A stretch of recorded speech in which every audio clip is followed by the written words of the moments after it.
Warren Buffett कौन है और उन्होंने क्या अचीव किया है, ये मुझे आप लोगों को बताने की जरूरत नहीं है, ये आप जा करके गूगल पे स्टडी कर सकते हैं।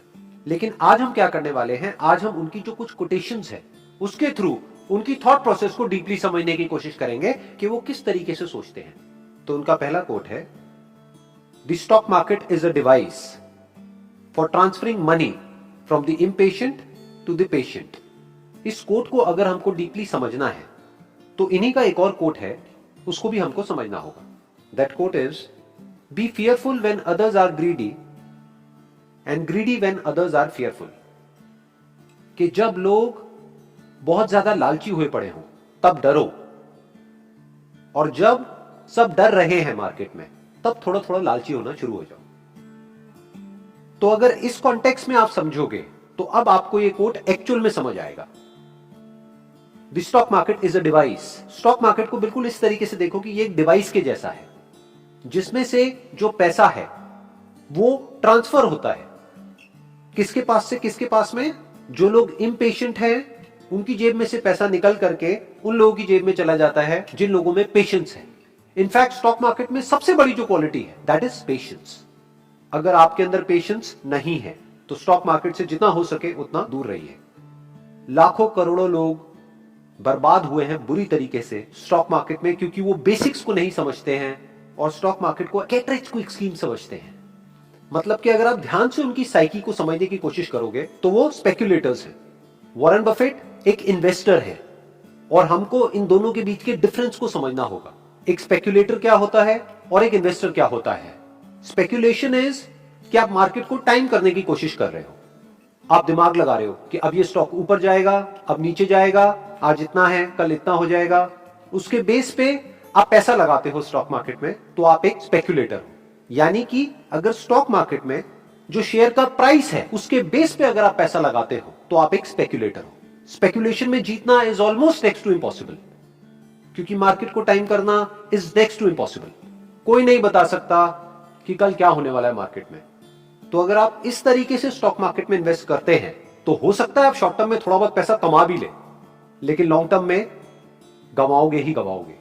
बट अगर आप एक्चुअल में पैसा कमाना चाहते हैं स्टॉक मार्केट में तो आपको समझना होगा कि जिन्होंने पैसा कमाया है, यानी कि वॉरेन बफेट, 1 साल नहीं, 2 साल नहीं, 10 साल नहीं, पिछले 70 साल से कंसिस्टेंटली इन्होंने पैसा कमाया है स्टॉक मार्केट में। इन्होंने स्टार्टिंग करी थी सिर्फ कुछ हजार डॉलर से और आज ये दुनिया के सबसे अमीर लोगों में से एक है। तो ये भी पॉसिबल है स्टॉक मार्केट में। और ऐसे भी बहुत सारे एग्जांपल्स हैं जिन्होंने अपना सब कुछ गंवा दिया है स्टॉक मार्केट में। और स्पेक्युलेटर में और इन्वेस्टर में सबसे बड़ा फर्क क्या होता है, जो स्पेक्युलेटर्स होते हैं वो अपने इमोशंस के अकॉर्डिंग चलते हैं। 2 इमोशंस चलते हैं मार्केट में, एक है ग्रीड, एक है फियर। जब सब लालची हो रहे होते हैं तो स्पेक्युलेटर्स भी और लालची हो जाते हैं, इसको बोलते हैं बुल एंड बेयर। तो वो और बुलिश होते चले जाते हैं जो स्पेक्युलेटर्स होते हैं। जब मार्केट ऊपर भाग रहा होता है तो उन्हें लगता है कि अभी और ऊपर जाएगा, और ऊपर और ऊपर और ऊपर। जब सब लालची हो रहे हैं तो वो भी लालची हो रहे हैं। और जब मार्केट क्रैश करता है, जब नीचे जाता है, तो लोग बियरिश हो जाते हैं, अभी मार्केट और नीचे गिरेगा, और नीचे और नीचे और नीचे। तो वो भी बोलने लग जाते हैं अभी और नीचे गिरेगा, और नीचे और नीचे और नीचे। तो होता क्या है, एक इन्वेस्टर में और स्पेक्युलेटर में सबसे बड़ा फर्क क्या है, जब एक स्पेक्युलेटर खरीद रहा होता है तो जो रियल इन्वेस्टर्स होते हैं वो बेच रहे होते हैं, और जब स्पेक्युलेटर्स डर करके बेच रहे होते हैं तब इन्वेस्टर्स खरीद रहे होते हैं।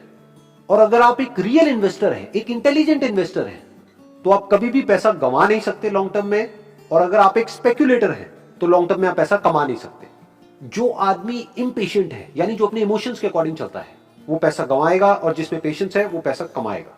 तो अब कितना पेशेंस चाहिए, उसके लिए इनका एक और कोट है, वॉरेन बफेट का एक और कोट है। उनसे किसी ने पूछा कि आपका फेवरेट होल्डिंग पीरियड क्या है किसी भी स्टॉक का। जैसे जो स्पेक्युलेटर्स होते हैं उनका जो होल्डिंग पीरियड होता है वो होता है या तो कुछ घंटों का, या कुछ दिनों का, या कुछ हफ्तों का, या मैक्सिमम कुछ महीनों का। उनसे बोलो कि आज ये ले लो और 10 साल बाद ये होगा, कहेंगे 10 साल किसने देखा है। तो उनका जो होल्डिंग पीरियड होता है स्पेक्युलेटर्स का वो बहुत ही कम होता है। तो इनसे पूछा किसी ने, आपका होल्डिंग पीरियड क्या है, आपके हिसाब से कितने टाइम तक एक शेयर को होल्ड करना चाहिए।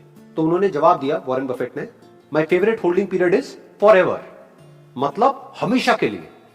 इतना पेशेंस चाहिए अगर आप स्टॉक मार्केट में एक्चुअल में इन्वेस्ट करना चाहते हैं और एक्चुअल में पैसा कमाना चाहते हैं। तो अब अगर आपको वॉरेन बफेट की जो सक्सेस है जो मैसिव सक्सेस उन्होंने अचीव करी है, उसके सीक्रेट को समझना है तो आपको समझना होगा कि इनकी जो स्ट्रैटेजी है उसकी फाउंडेशन क्या है।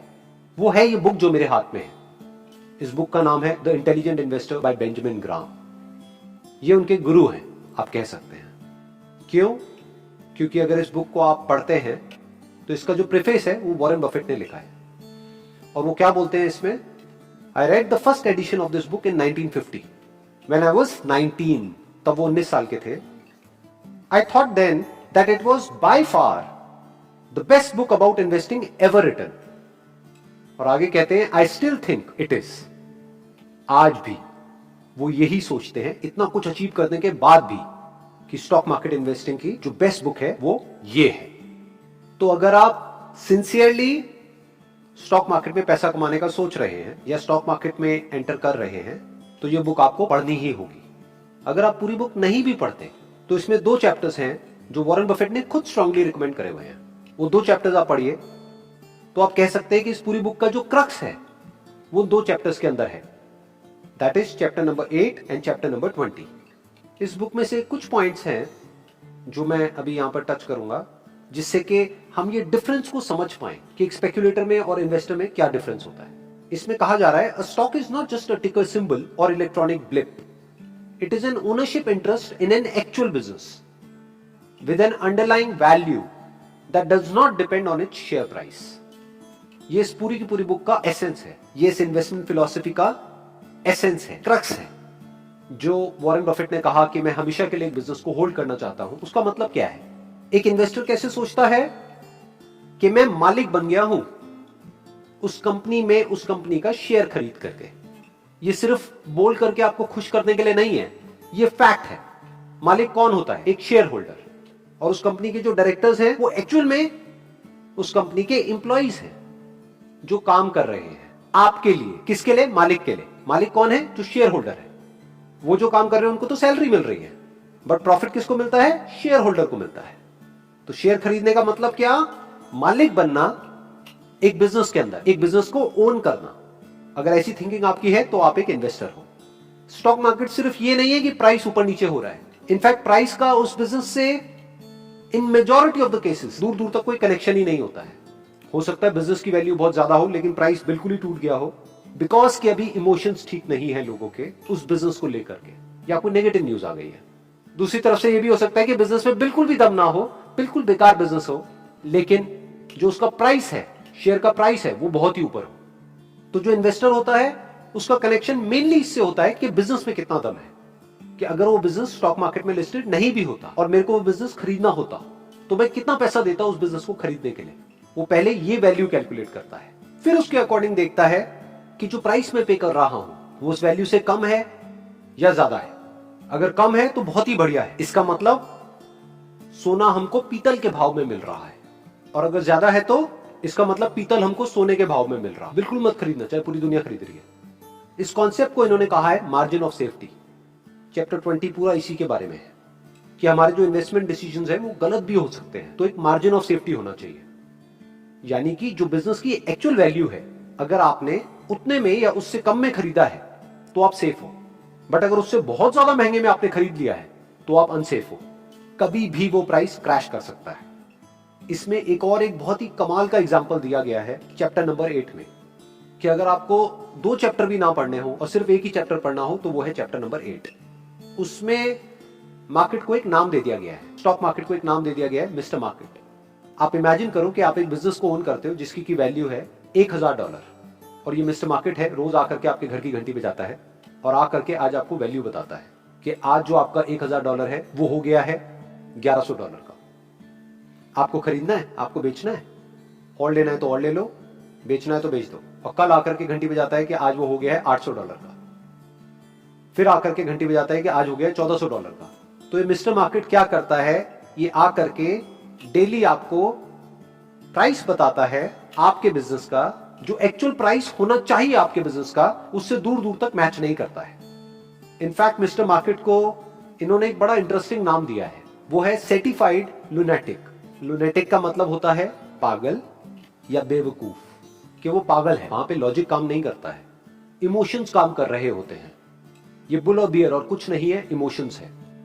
ग्रीड और फियर काम कर रहा होता है, लॉजिक नहीं चलता है।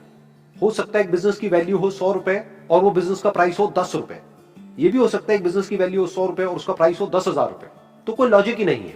तो जो इन्वेस्टर्स होते हैं वो क्या करते हैं, वो मार्केट के हिसाब से नहीं चलते हैं।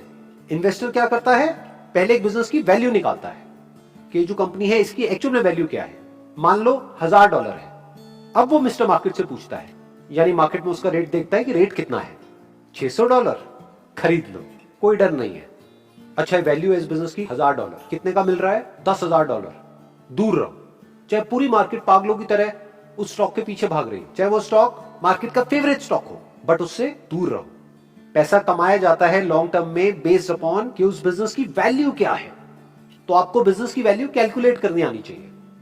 आपको कुछ बेसिक रेशियोज के बारे में पता होना चाहिए कि ईपीएस क्या होता है, पीई क्या होता है। ईपीएस मतलब अर्निंग पर शेयर, उसका प्राइस से क्या कनेक्शन होता है, कंपनी की ग्रोथ कितनी है पिछले 5 साल में, टॉप लाइन कितने से ग्रो करी है, बॉटम लाइन कितने से ग्रो करी है, फ्यूचर में ये कंपनी क्या करने वाली है, किस तरीके से करने वाली है। तो कंपनी की क्वार्टरली अर्निंग कॉल्स होती है, वो सुननी होती है, या अगर उसकी ट्रांसक्रिप्ट है तो वो पढ़ना होता है, उनकी एनुअल रिपोर्ट्स को पढ़ना होता है। स्पेक्युलेटर ये सब नहीं करता है। स्पेक्युलेटर टिप्स के अकॉर्डिंग चलता है। कोई दोस्त आया, उसने आकर के बोला खरीद ले, ये शेयर डबल होने वाला है कुछ दिनों में, तो उसने खरीद लिया और फिर वो डबल क्या 10 गुना कम हो गया उसका रेट, और अब रो रहा है वो बैठ करके कि मैं तो लुट गया, मैं तो बर्बाद हो गया।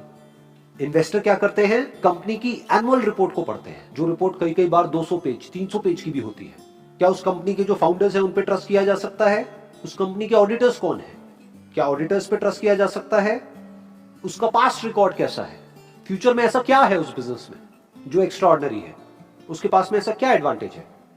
इसको कॉम्पिटिटिव एडवांटेज बोलते हैं कि अगर और कोई आए उस बिजनेस में और उसको कॉपी करे, उसके उस बिजनेस आइडिया को कॉपी करे, तो क्या वो कर पाएगा या नहीं कर पाएगा, या करने में मानो उसको 10 साल लगेंगे, 20 साल लगेंगे। तो इन सारी चीजों को देखा जाता है। ये कौन देखता है, एक इन्वेस्टर देखता है। बिल्कुल इस तरीके से देखता है जैसे कि वो खुद वो बिजनेस कर रहा हो। जब हम खुद एक बिजनेस करते हैं, हम क्या क्या देखते हैं, बस वही देखना होता है जब हम किसी बिजनेस का स्टॉक खरीदते हैं। एक और बहुत इंटरेस्टिंग इसमें बात कही जा रही है बुक में, उसको भी समझ लेते हैं। The market is a pendulum. जैसे एक पेंडुलम होता है ना, स्विंग करता रहता है, इधर से उधर, उधर से इधर। दैट फॉरएवर स्विंग्स, फॉरएवर मतलब हमेशा स्विंग करता ही रहता है। बिटवीन अनसस्टेनेबल ऑप्टिमिज्म, मतलब इतना ज्यादा एक्साइटमेंट जो सस्टेन हो ही नहीं सकता, which makes the stocks too expensive, जो स्टॉक्स को बहुत ही महंगा कर देता है, and unjustified pessimism which makes them too cheap, मतलब कि उसको इतना सस्ता कर देता है जिसका कोई लॉजिक ही नहीं है। The intelligent investor is a realist, मतलब ना तो वो ऑप्टिमिस्ट है ना वो पेसिमिस्ट है, ना वो एक्साइटेड होता है ना वो डिप्रेस्ड होता है, मतलब वो रियलिटी के बेस पे एक्ट करता है, इमोशंस के बेस पे नहीं। तो आप ये भी कह सकते हो कि स्टॉक मार्केट में आगे बढ़ने के लिए या कामयाब होने के लिए या कुछ भी बड़ा अचीव करने के लिए ऐसा नहीं है कि आपको कोई बहुत तगड़ी क्वालिफिकेशन चाहिए, आप बहुत ज्यादा एजुकेटेड हो तो आप स्टॉक मार्केट में बहुत ज्यादा पैसा कमाओगे, ऐसा कुछ भी नहीं है। आपको क्या चाहिए, आपको कॉमन सेंस अप्रोच चाहिए, आपको बेसिक से फंडे समझ आने चाहिए बिजनेस के। आपको ये समझ आना चाहिए कि धंधा जिसमें मैं पैसा डाल रहा हूं, ये धंधा है क्या, इसमें कितना दम है और सस्ते में मिल रहा है तो खरीद लो। यानी देखने में आपको लग रहा होगा कि ये दोनों एक ही काम कर रहे हैं। क्यों, क्योंकि स्पेक्युलेटर क्या करता है, वो भी सस्ते में खरीदना चाहता है और महंगे में बेचना चाहता है। इन्वेस्टर क्या कर रहा है, वो भी यही कर रहा है, सस्ते में खरीद रहा है और महंगे से महंगे में बेचना चाहता है। दोनों एक ही काम कर रहे हैं अगर ऊपर ऊपर लेवल से आप देखोगे तो। बट दोनों की स्ट्रैटेजी को अगर आप ध्यान से समझोगे, जो स्पेक्युलेटर्स हैं उनका सेंटर पॉइंट क्या है, स्टॉक का प्राइस, और उसको कौन भगा रहा है, उसके इमोशंस। इन्वेस्टर में क्या डिफरेंस है, उसकी इन्वेस्टमेंट स्ट्रैटेजी का सेंटर पॉइंट क्या है, बिजनेस की वैल्यू, स्टॉक की वैल्यू नहीं, क्योंकि स्टॉक की कोई वैल्यू नहीं होती, स्टॉक का प्राइस होता है, शेयर का प्राइस होता है, वैल्यू बिजनेस की होती है। तो अब चॉइस आपके हाथ में है कि आप स्टॉक मार्केट में स्पेक्युलेशन करना चाहते हो या इन्वेस्टमेंट करना चाहते हो। अगर स्पेक्युलेशन करना चाहते हो तो इस बुक की कोई जरूरत नहीं है, वॉरेन बफेट को समझने की कोई जरूरत नहीं है, इन सारी बातों की कोई जरूरत नहीं है जो भी आज मैंने करी है। लेकिन अगर इन्वेस्टमेंट करना चाहते हो तो आपको ये जो बुक है द इंटेलिजेंट इन्वेस्टर, इसको पढ़ना ही होगा, इसको समझना ही होगा।